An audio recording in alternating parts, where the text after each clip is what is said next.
Hello, I'm Neve Barker. This is Al Jazeera Live from Doha. The top stories this hour. The US and Iran escalate their conflict. Civilian facilities in the region come under wider attack, while Tehran says it's no longer bound by last month's agreement. Israel says it now occupies nearly 70% of Gaza. Its military is also intensifying attacks across the Strip.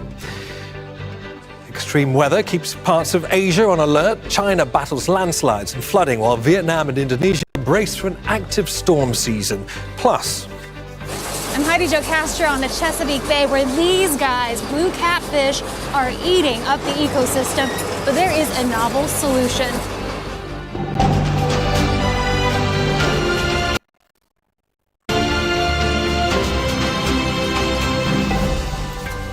good to have you. We are busy defending the country. The words of Iran's Deputy Foreign Minister as he confirmed Tehran is suspending last month's agreement with the United States.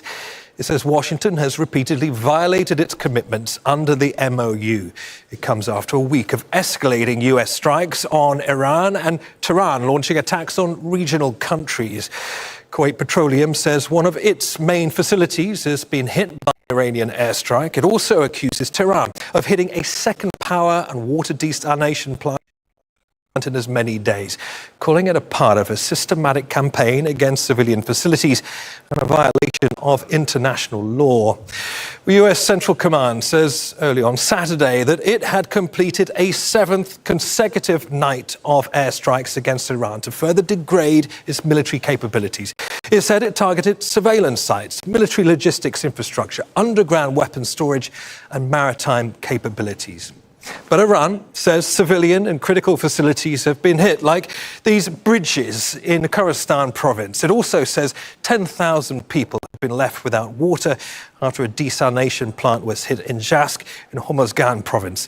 Iranian officials say 50 people have been killed and 500 wounded in US airstrikes since June the 27th. Well, US forces have been focusing their attacks mainly on the southern regions of Iran. Overnight explosions were heard in the cities of Sirik, Bushehr and Bandar Abbas. The critical oil export hub of Qeshm Island, just there, was also hit. And further inland, as you can see, explosions were reported in the central city of Yazd. The city of La was also targeted as the US appears to be expanding its attacks. If the US attacks continue for another 2 or 3 days, we will enter a phase of full-scale offensive and destructive attacks. What does that mean? It means that Iran will no longer limit itself to mere retaliation, and no political border will be safe from Iran's offensive powers. Mahmoud Abdul Wahid is in Tehran and explains the scale of damage there. The tone from Tehran is becoming increasingly uncompromising, leaving a very slim chance for diplomacy. The latest statement from the Deputy Foreign Minister, Kazem Gharib Abadi, stating that Tehran has suspended all its commitments to the Memorandum of Understanding. This comes right after the latest spate of attacks by US airstrikes, expanding the scope of its targets across several regions, especially in southern Iran, targeting several military and civilian infrastructure, causing tens of deaths and hundreds of injuries. Also, according to reports from the south, the airstrikes caused disruption to internet and also power outages in several regions, and the attacks also targeted a plant, water desalination plant, which is essential, so important for several thousands many thousands of residents in several villages in the south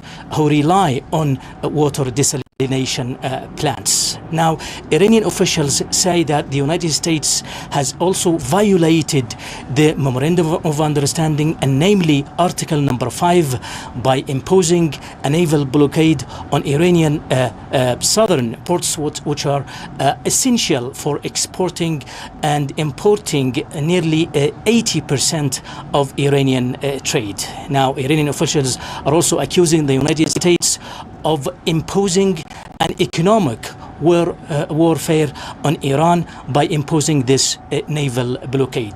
The attacks also targeted several civilian infrastructure, including bridges, tunnels, and the vicinity of a medical center in Ahvaz. Mahmoud Abdul Wahid, Al Jazeera, Tehran. Well, joining us from New York is Roxanne Farmanfamian. She is a professor of modern Middle East politics at the University of Cambridge and is a Middle East and Gulf Affairs security specialist. Many thanks for joining us, Roxanne. So let's take a look at the dramatic events of the past 7 days. The recent US strikes have hit bridges, energy facilities. They've hit targets deep inside Iran, not to mention those on the coast in the south. Retaliatory Iranian strikes have targeted vital civilian targets like desalination plants in Kuwait. I mean, how do you read this crucial shift in the conflict? Well, I think we're seeing a rapid escalation into a second phase of hot war. And I think the point for the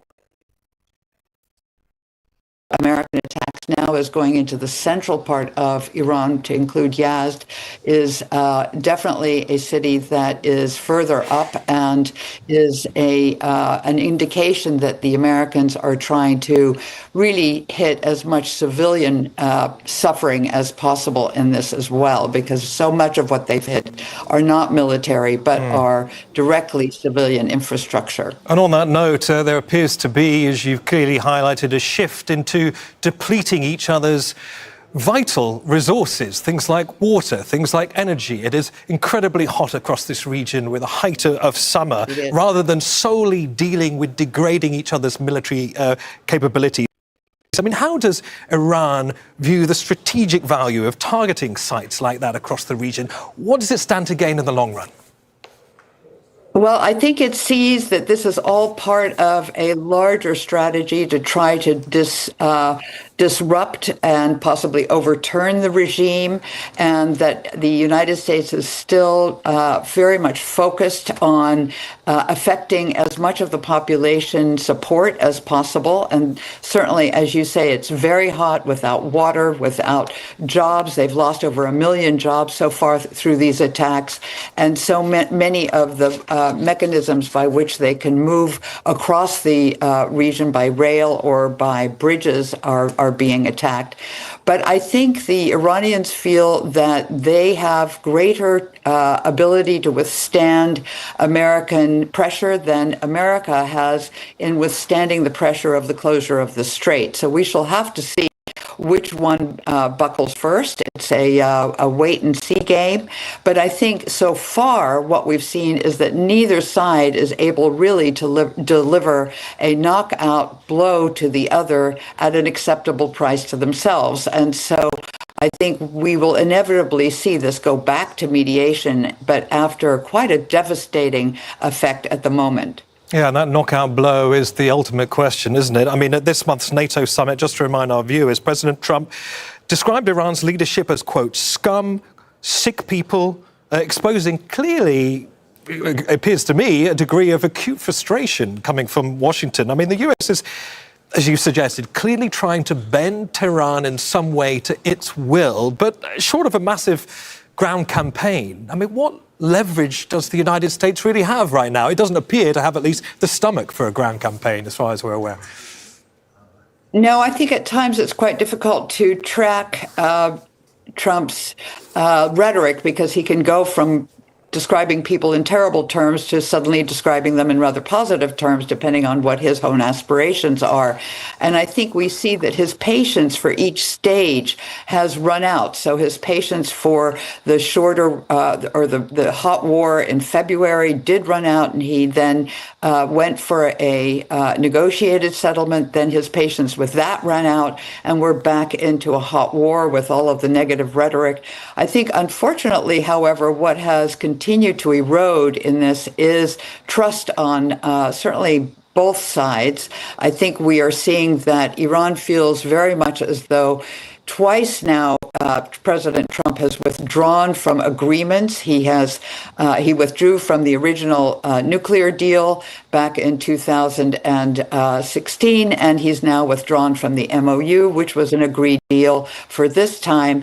And he attacked Iran during a funeral period, which is generally an international diplomatic practice, very much something that's respected rather than abrogated. So I think there's very little trust from the Iranian part, and it seems that in some ways Trump may have been ill-informed by his own negotiators, Jared Kushner and Steve Witkoff, about the actual terms of this MOU, and feels that as a result Iran has broken the rules and acted against the agreement. So I think we have much less trust going into any future negotiated settlement, even though there was very little to begin with when this first one was negotiated. Very finally, Roxanne, let's cast our attention on internally in Iran itself, because looking at the establishment in Tehran today, I mean, do you see a leadership that is structurally more fragile than it was before, or more hardened by months of war?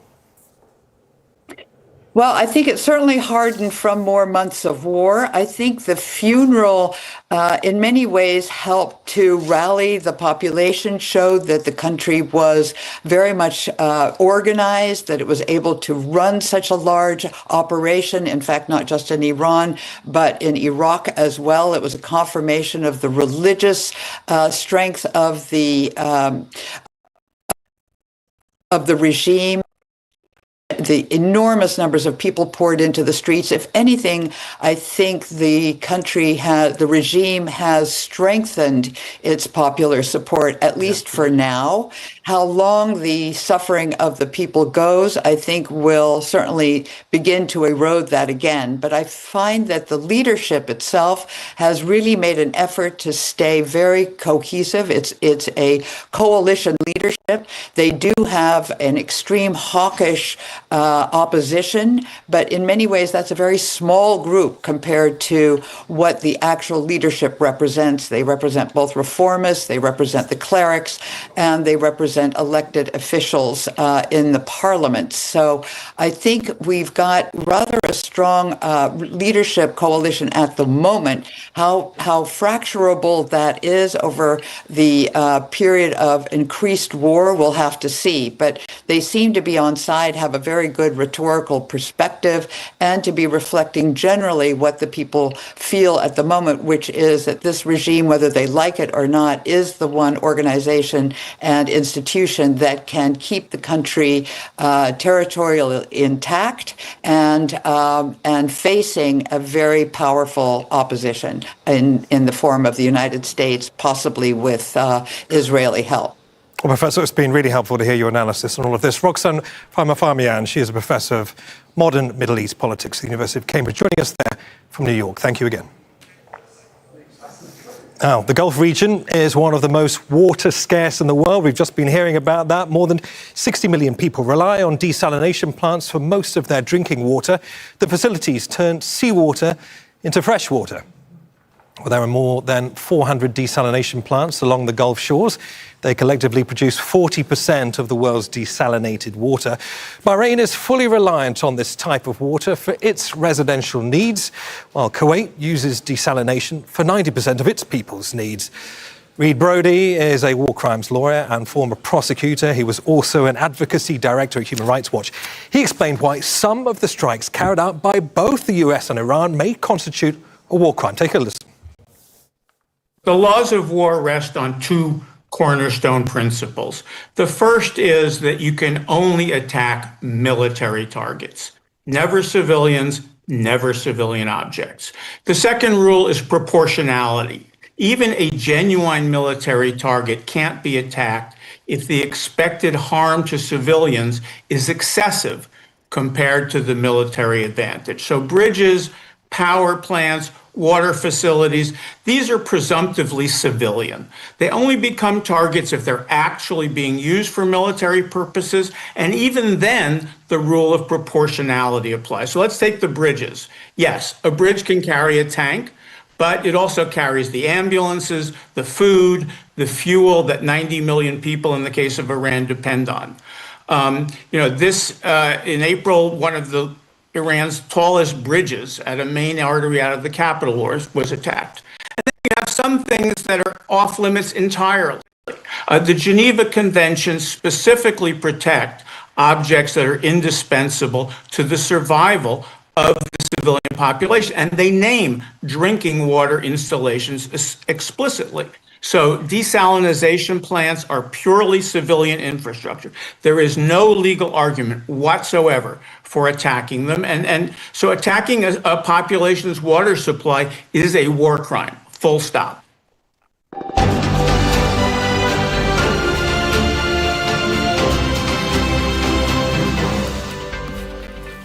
The Israeli military is now occupying nearly 70% of the Gaza Strip. For months, the army has been expanding its occupation beyond its so-called yellow line. That's the boundary set out in the ceasefire deal.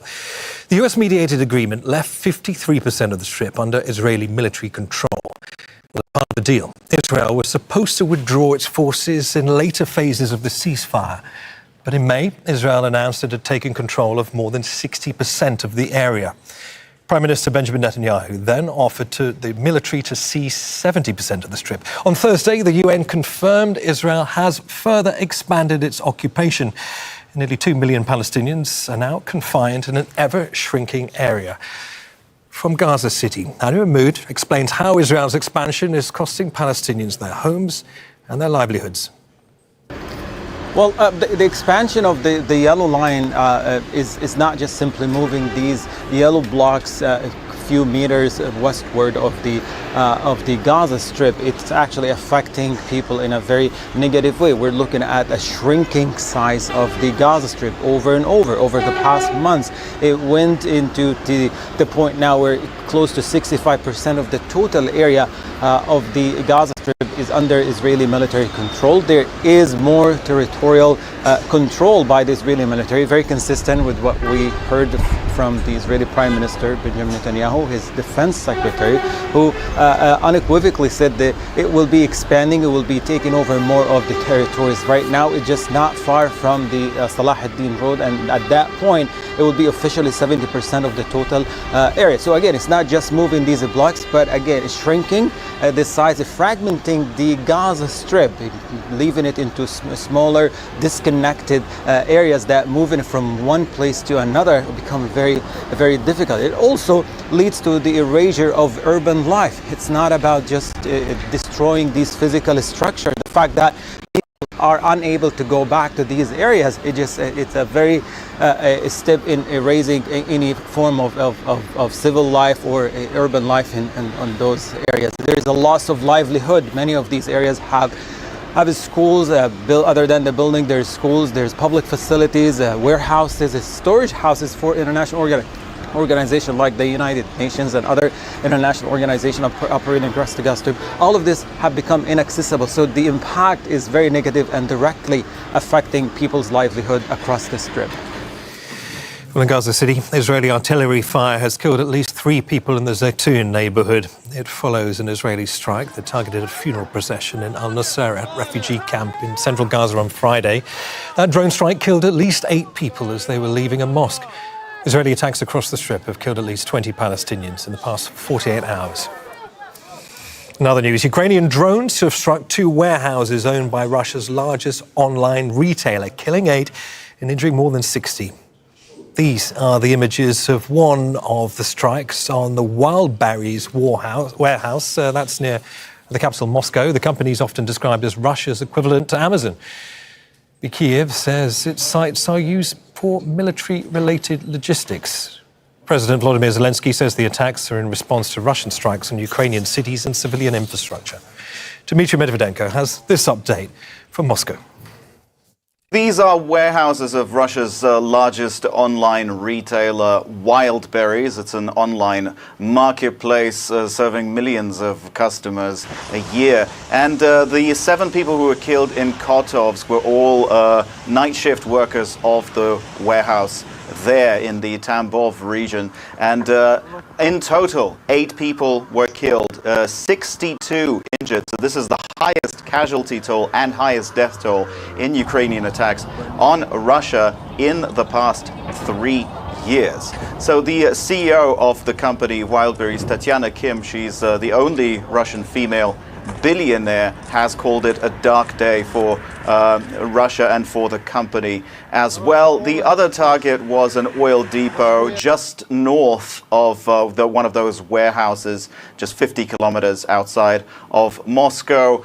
So that's more or less a typical target, whereas the strikes on these warehouses, as Ukraine's President Volodymyr Zelensky said, were in response to Russia hitting civilian infrastructure. And he said that these warehouses were storing equipment, sanctioned equipment used in Russian drones and other military hardware. And with similar claims, Russia was striking in the past couple of months the warehouses of Nova Poshta, a delivery company in Ukraine, saying that those warehouses were also containing drone components. So a tit-for-tat attack there. But again, one of the most devastating attacks since the beginning of this war, now in its 5th year. West African leaders are gathering in Sierra Leone for what's expected to be one of ECOWAS's most consequential summits in decades. The bloc was established in 1975 to tackle the region's political and security challenges. Armed groups linked to Al-Qaeda and ISIL have recently expanded their attacks across the Sahel, with violence increasingly spilling into coastal West African countries. The region's also seen a wave of military coups. In some countries, leaders have extended their time in office by changing constitutional term limits. High unemployment remains a major challenge, especially for young people. Many work in the informal economy as day labourers or market traders. Climate change is adding to the pressure too, with more frequent droughts, desertification, flooding and coastal erosion. Well, ECOWAS is under pressure after Mali, Burkina Faso and Niger broke away to form their own alliance. Host nation Sierra Leone is a founding member of the regional bloc.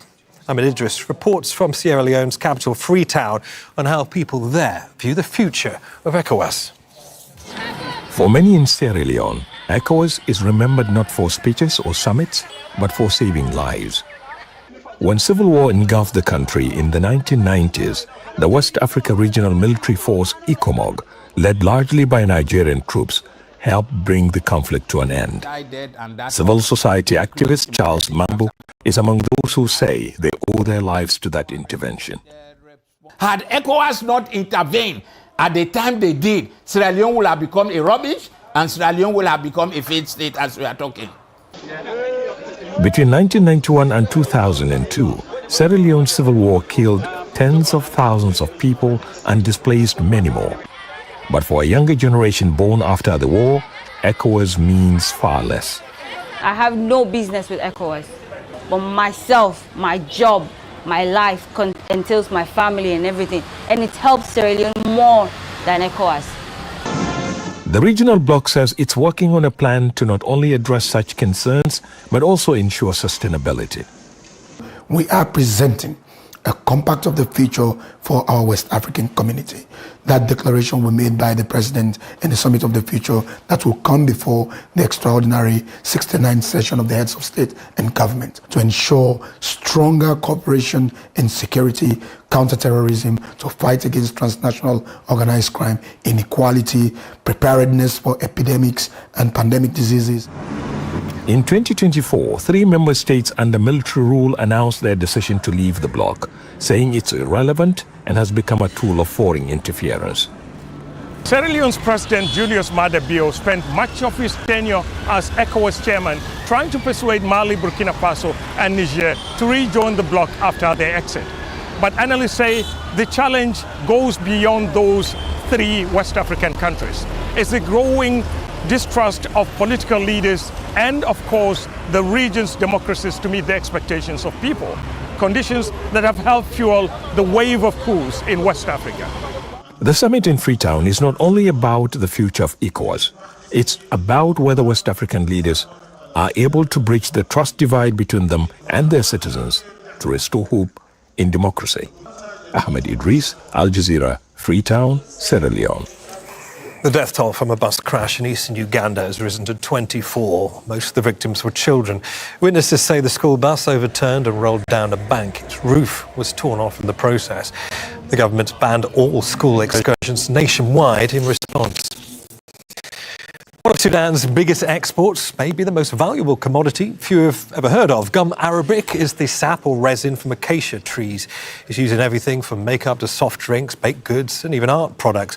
But as Hiba Morgan reports, the conflict between the paramilitary rapid support forces and the army has disrupted production. This here is gum arabic. It's extracted from acacia trees in the southern and western parts of Sudan, and is found in many everyday items like food, makeup, and pharmaceutical products. And Sudan is the biggest exporter of gum arabic in the world. Tons are exported annually, making it a vital source of hard currency. And Al-Ubaid, the capital of North Kordofan state, is the main export hub.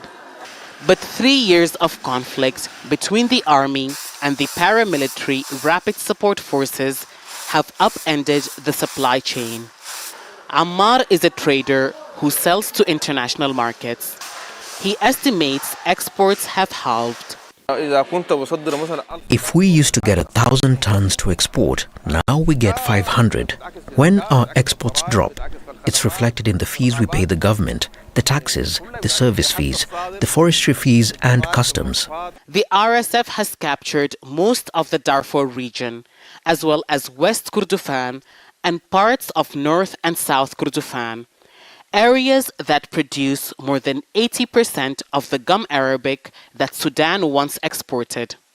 As the government lost control of territories where the acacia trees grow, it's lost valuable source of income.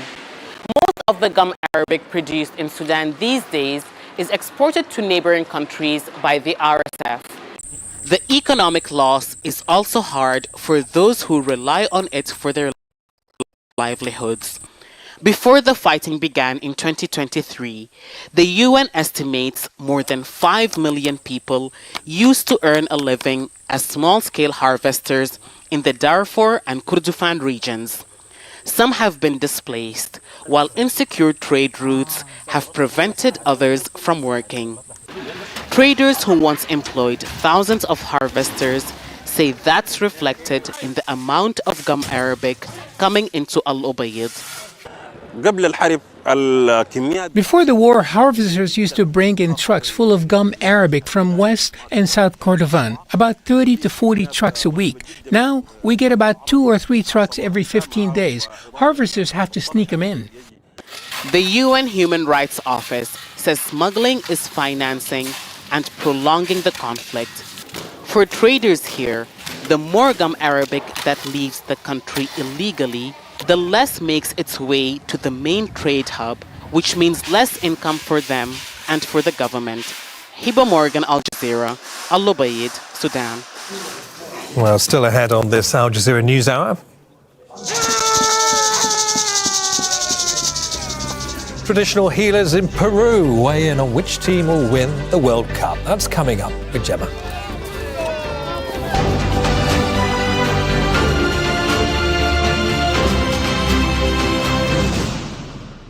$50 million taxpayer dollars that went out the door to fund condoms in Gaza.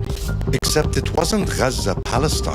It was Gaza province, Mozambique, thousands of miles away. Some of the things that I say will be incorrect. You know, we will make mistakes. People in Power investigates if decisions by the world's richest man helped fuel an HIV resurgence in one of the poorest countries on earth. Elon and the other Gaza on Al Jazeera. When Margaret Thatcher's government banned the voices of Republican leaders from being broadcast, the media used actors to circumvent the regulation. Not for me to say that my voice is particularly distinctive. It's the only voice that I have. And comedians poked fun at the law. Sinn Féin is a legitimate political party. The law itself will be left looking something of an ass. Witness reflects on the power of voice and how governments use security threats to restrict free speech. The ban on Al Jazeera.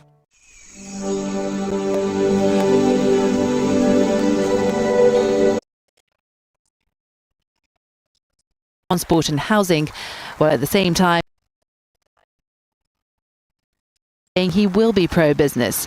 What he didn't say is how he plans to do this. With Parliament currently on a summer break, Andy Burnham won't have to face MPs in the chamber until most likely September. For now, he's got overwhelming support within his party, but that's before most Labour MPs have seen the detail of his plans and before he's had to make any difficult or unpopular decisions. When I said I was going to do politics differently, I meant it. But Burnham's warm and relaxed style has won over many.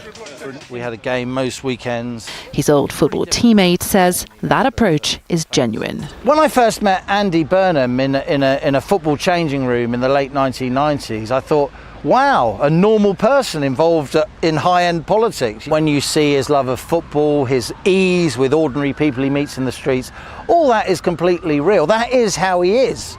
That's not an act. I think we've had a slightly long journey. He may be a more natural communicator than his predecessor, Keir Starmer, but he will face the same challenges with Britain's sluggish economy and high cost of living. Whether his charisma can help him keep his MPs and the public on side will be the real test. Milena Veselinovic, Al Jazeera, London. Now, the Rhine, which is the world's busiest inland waterway for transporting goods, has reached historically low levels for the first time this year. Heat waves in Europe and a lack of water from the Alps have caused water levels to drop by more than half, affecting cargo ships. Seb Varsen has the story from a ship on the border between Germany and the Netherlands. We're travelling on a ship taking iron ore from the port of Rotterdam to a steel factory in Germany. But as you can see, they're taking a lot less than usual. Cargo ships on the River Rhine have reduced their weight significantly to prevent hitting the riverbed. The Rhine is an important artery in Europe, transporting yearly around 300 million tons of cargo. The drought has now doubled transportation costs. Normally we take 5,600 tons only in the ship and the barge. But now, what did we take? 2,100 tons. So actually we need 2.5 ships to transport the same level of amount of cargo. The River Rhine is at some point less than 2 meters deep, while it normally around this time of the year should be around 5, 6, 7 meters. So it's a real challenge for these large cargo ships to maneuver. German steelmaker ThyssenKrupp has suspended its own barges transporting ore because of low water levels. To help production stay afloat, other shippers like Iris Dijs carry small amounts to the company's factory in Duisburg. This is where the Rhine enters from Germany into the Netherlands, and you can already see the very low water levels right there. Instead of more than 2,000 cubic meters per second of water entering, now less than 700 cubic meters per second of water are recorded. Meteorologists point at a lack of melting glacier water in the Alps and extremely hot weather caused by global warming. Across the border here in Germany, the levels are even lower. Around 50 centimeters have been measured here at the Rhine. And you can easily see how high the levels are, usually up to 10 meters higher. And it's very rare for people to be able to even walk here. Germany has launched a nationwide information system to better manage its dwindling water resources. In Germany, we have lost around 60 billion cubic meters of water in the past 25 years. You can see this in the low water levels in rivers, lakes and low groundwater levels. The Netherlands has called for an immediate ban on the use of river water for farmland in certain parts of the country. In Germany, people are also asked to save water. While some rain in the next few days, shippers are expected to continue maneuvering low Rhine levels in the next few weeks. Step Vassen, Al Jazeera from the River Rhine. Well, the heatwave is also causing wildfires that are spreading across Europe this summer, reaching as far north as Norway. Nearly 100 homes have been destroyed in a blaze west of the capital Oslo, which is spreading from forested areas into nearby communities. Helicopters and dozens of firefighters are battling the blaze, but strong winds are hampering those efforts. Let's take to the US, where a major disaster there has been declared in western Texas following severe flooding. At least 2 people have died, while hundreds needed to be rescued. President Donald Trump needs to sign off on the declaration paperwork to allow federal aid to assist with the cleanup efforts there. And staying with President Donald Trump, he has threatened Canada with more tariffs as smoke from wildfires spreads across the northern United States. Trump says he should add the cost of the pollution onto tariffs Canada's already paying. Air quality alerts are in effect for millions of Americans, especially those with respiratory illnesses. Kristen Salumi reports from New York. Smoke from the wildfires in Canada has been making its way across the Midwest to here on the East Coast. 19 states, including New York, dealing with poor air quality and high temperatures. If you look across the East River towards Midtown Manhattan, you can see the United Nations there in the distance. The skyline is actually clearer than it was on Thursday, but the air quality remains a concern. Check out the skyline in New York yesterday. It was quite dramatic and dangerous for the elderly and asthma sufferers. You can still smell the smoke in the air.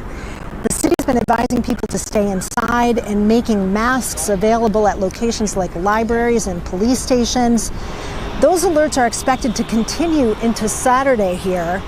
Yesterday was crazy. I mean, it literally looked like Gotham outside. Like, it was just gray outside. Smog, fog everywhere. Like, you couldn't see the sun. You couldn't see the moon when it came out. Like, it was really bad. Yesterday was a bit worse. Actually, I work at a building over here. From the top, you could barely see the skyline. So today, as you could see, buildings are much more visible. I think it's starting to clear. The Midwest has also been dealing with similar conditions. In fact, Chicago had a Major League Soccer match canceled due to the conditions. Luckily, here in New York and New Jersey, things are supposed to get better by the time the FIFA World Cup final happens on Sunday with cooler conditions, but that is cutting it very close for FIFA officials.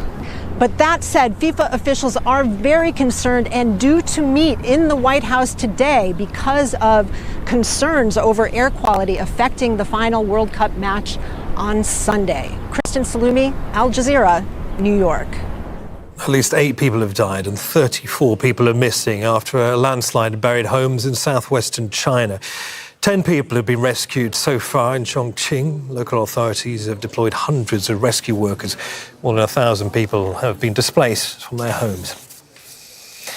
Vietnam is also dealing with widespread flooding. At least 4 people have died and 4 others are missing after flash floods swept through a village in the northern province of Lai Chau.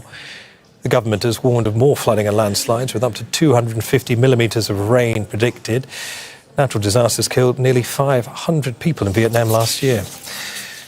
And nearly 1,000 people in Indonesia are facing drought. The water levels in a river in Banten province have dropped significantly because of the dry season. People are having to queue by the river for a long time just for a trickle of spring water to meet their daily needs. To the US, where blue catfish are rapidly spreading through the Chesapeake Bay on the east coast of the country, threatening the region's fragile ecosystem. The invasive species is preying on native fish that support the seafood industry, putting local fisheries and the coastal economy at risk. Al Jazeera's Heidi Jo Castro reports from the state of Maryland. They have giant mouths. Our search for those giant-mouthed blue catfish lurking beneath the surface of the Chesapeake Bay begins with a ride with fisherman C.J. Canby.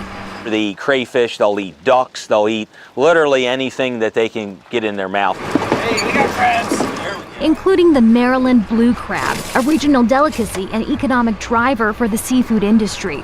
Now the crab numbers are diminished due to the blue catfish's voracious appetite. And they don't even belong here. Native to the Mississippi Delta, they were introduced to rivers near the Chesapeake in the 1970s for recreational fishing. But they spread out of control, growing in population and in size. It's no wonder that these guys are weighing more than 20 kilos, and at their largest, more than 50. They're literally eating up this bay. But there's someone even higher up the food chain, school children and their cafeteria cooks. They like the seasoning. They said the seasoning is pretty good in the breading, that there was a lot of meat inside.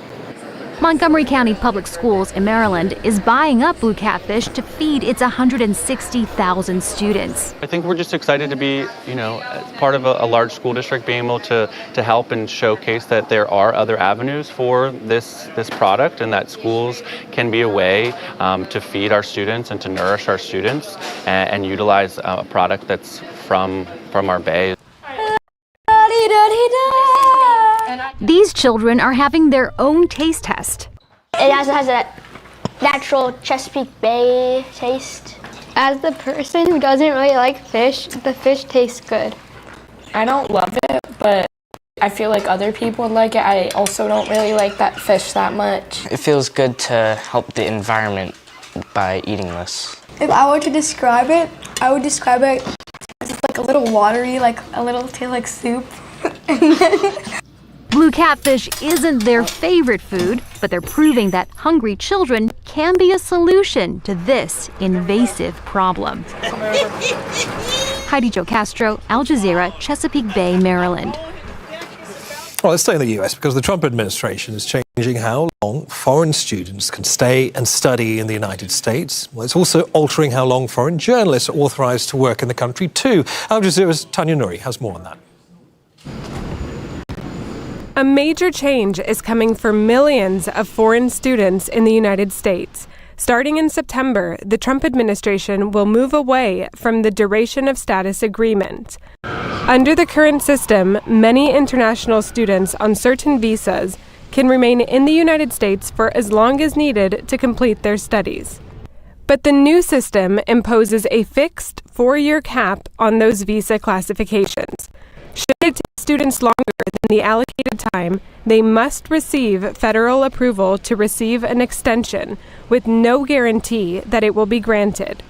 In a statement, the Department of Homeland Security said that the old system compromised national security and created an environment ripe for immigration fraud, adding that by implementing clear, finite limits on these visas, the United States is reclaiming its ability to properly screen, vet, and monitor individuals within our borders. This final rule ensures that foreign students remain focused on their primary purpose, completing their studies and returning home. Every decision will be treated as a national security issue, with rigorous background and social media checks. The President's Alliance on Higher Education and Immigration has called the move unnecessary, saying that international students are already among the most closely monitored non-immigrant populations in the U.S. The Trump administration is also introducing changes to visas for foreign journalists, drastically cutting the length of time they can stay in the United States to 240 days. Good afternoon, everyone.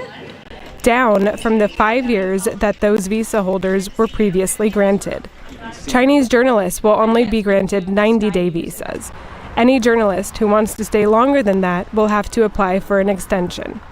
The Committee to Protect Journalists say the move is backsliding democracy. Tanya Nouri, Al Jazeera. Now, one of India's best-known social activists has been taken to hospital after a 3-week hunger strike. Sonam Wangchuk has been fasting in solidarity with a youth political movement known as the Cockroach Janta Party. The protest began after a key entrance exam for aspiring doctors was cancelled. That was back in May, following a leak of the exam paper. Just like hooligans and criminals kidnap people, Sonam Wangchuk was kidnapped similarly, and he was dragged forcefully out of here. The authorities thought that if they move Sonam from here, then this protest will end and become weak. But now, in place of Sonam, I am beginning an indefinite hunger strike and am starting my fast. Families in the Philippines are demanding justice after a surge in violence in schools. The government is investigating whether suspects in a recent school shooting were influenced by video games of armed groups that operate online. It's also sparked a debate on children's criminal liability. Barnaby Lowe reports from Manila, and a warning, the story contains some distressing images. A loud bang. And another. This video shows panicked children in a primary school in the central Philippines in June. 2 teenagers shot and killed 3 students. The attack has been described as rare, but alarming enough to prompt the government to act. This high school is considered one of the best in the Philippines, and it hired security guards years ago, but after the school shooting incident in Tacloban City last month, it's added a few more measures. Guards now have metal detectors to check for guns and other potential weapons, and people carrying bags or backpacks like I am today may have to submit to an inspection. The school is also the first in the country to conduct an active shooter drill. Congress is discussing a call to jail juvenile offenders. Currently, those younger than 15 are sent to rehabilitation centers, while those aged between 16 and 18 may face criminal proceedings if they're found to have understood the consequences of their actions. 17-year-old Alvin is awaiting sentencing. We agreed to protect his identity and not reveal his crime. He's being held in a state-run facility. For me, the hardest part of being here is not having the freedom to see my parents anytime. When I was free, they're just at home anytime I needed them. Human rights advocates say putting young people like Alvin behind bars would only harden them. It is the duty to reform them accordingly, because as we mentioned, it's there. The discernment is not there, and it's easier to influence them. It's easier to put them in the track where jail is like the end point. But survivors and families of some victims say for justice to be served, perpetrators need to be punished. Rhoda Ricabor's son was stabbed to death by a schoolmate in February. They're not afraid to commit crimes because they believe there will be no consequences. But if they are penalized like ordinary criminals, then maybe they'll think twice. But Alvin says he didn't understand the gravity of his actions and is grateful he has an opportunity to reflect and change.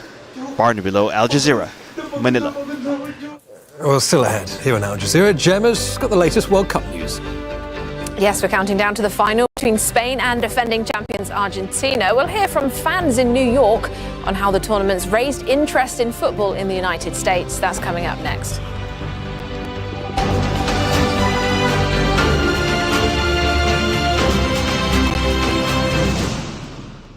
As international alliances shift, where does the global South stand? And what is its vision for human rights and democracy?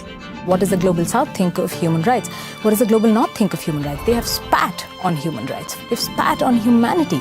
Ken Roth speaks with acting chair of the Hague Group, Varsha Gandhi-Kota Nelutla. When we've tried to band together, they're called cartels. When the North tries to band together, they're of course clubs. Right. Reframe on Al Jazeera. They want to get clicks. They want to put it on social media. The role of the media is supposed to be to hold the White House to account. Most of U.S. media is owned by oligarchs. The Iranian regime is tapping into something so universal. What Israelis are allowed to see of this war, that is being tightly controlled. You know that you're not getting the full picture. That tells you that it's something that the state doesn't want you to know about. The Listening Post decodes the media on Al Jazeera.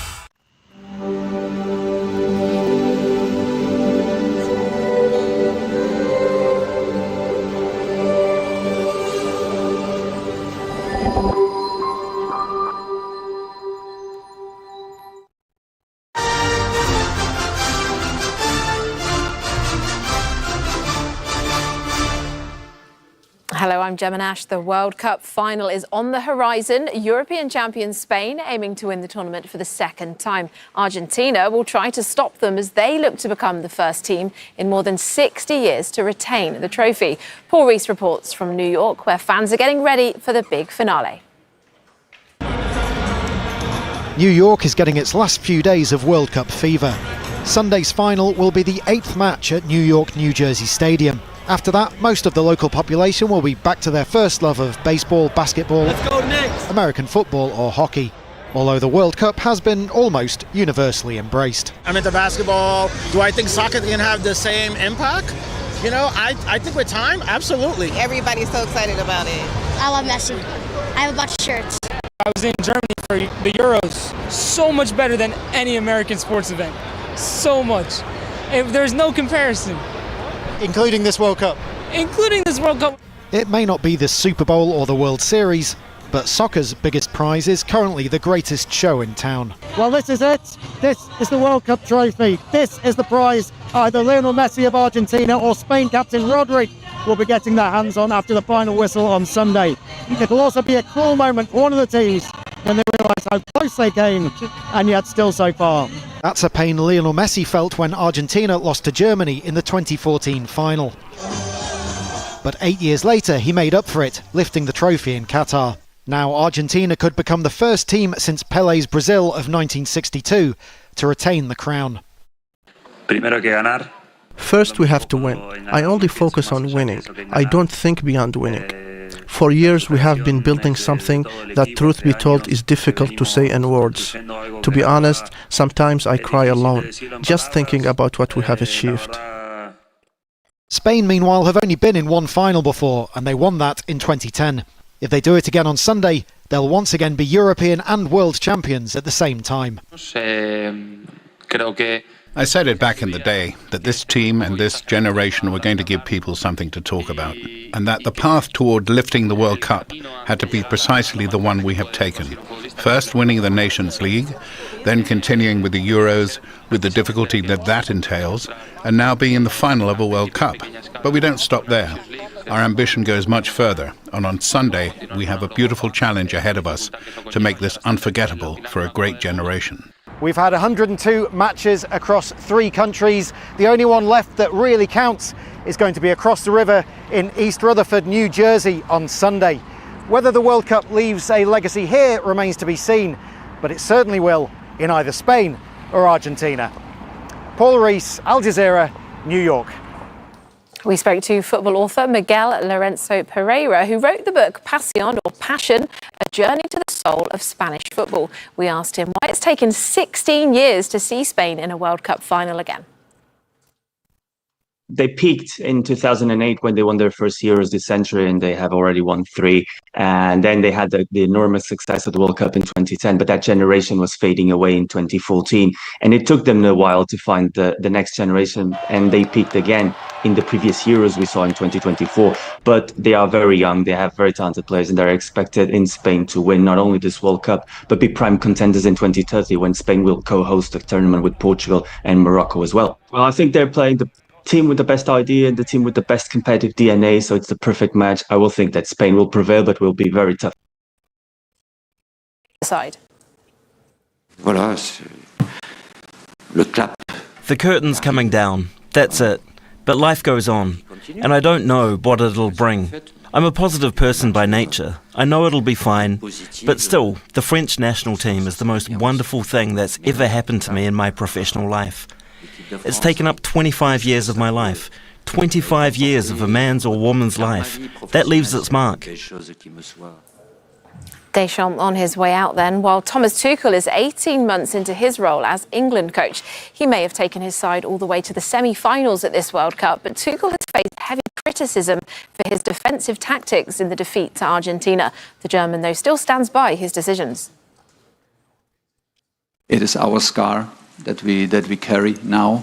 It is a very painful defeat, and we have to live with this. No, I don't regret my decisions. I took several decisions, trusting my instinct, my intuition, my experience, trusting my competitiveness, and I took the decision in order to help the team and get the result. We didn't get the result, so I take, of course, the responsibility. We will overcome it. We will use it. We will have a reaction. We have a gap to close, and we are aware of that. Some of the best footballers to ever play at a World Cup are in New York ahead of the final. They took part in a Legends exhibition match at the city's Rockefeller Center. Cafu, who won 2 World Cups with Brazil, played along with 2010 champion Carlos Puyol of Spain. 24-time Grand Slam tennis champion Novak Djokovic was also there.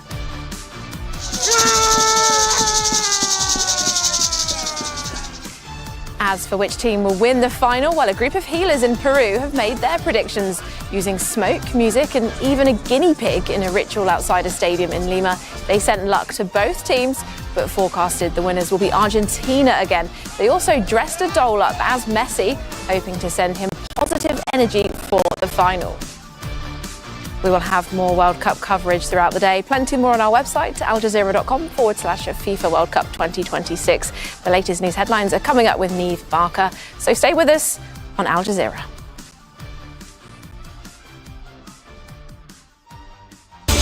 Is the U.S.-Israeli war on Iran dragging the world to an economic meltdown? Join me, Steve Clemens, every week where I'll bring you the latest analysis on the global fallout of this conflict. Pull apart fact from fiction and get to the bottom line. Your weekly take on US politics, The Bottom Line. Over more than 20 years, Farah Laria has built a life in Florida. She was granted Temporary Protected Status, TPS, after an earthquake in Haiti. Now she could lose everything as the Trump administration moves to withdraw TPS protection from hundreds of thousands of people. Temporary protected status doesn't offer a path to permanent residence. Beneficiaries rely on administrations periodically extending the designation. It makes them particularly vulnerable to changes in government policy. The Trump administration says TPS incentivizes illegal immigration. It says affected migrants should leave the country voluntarily or face deportation.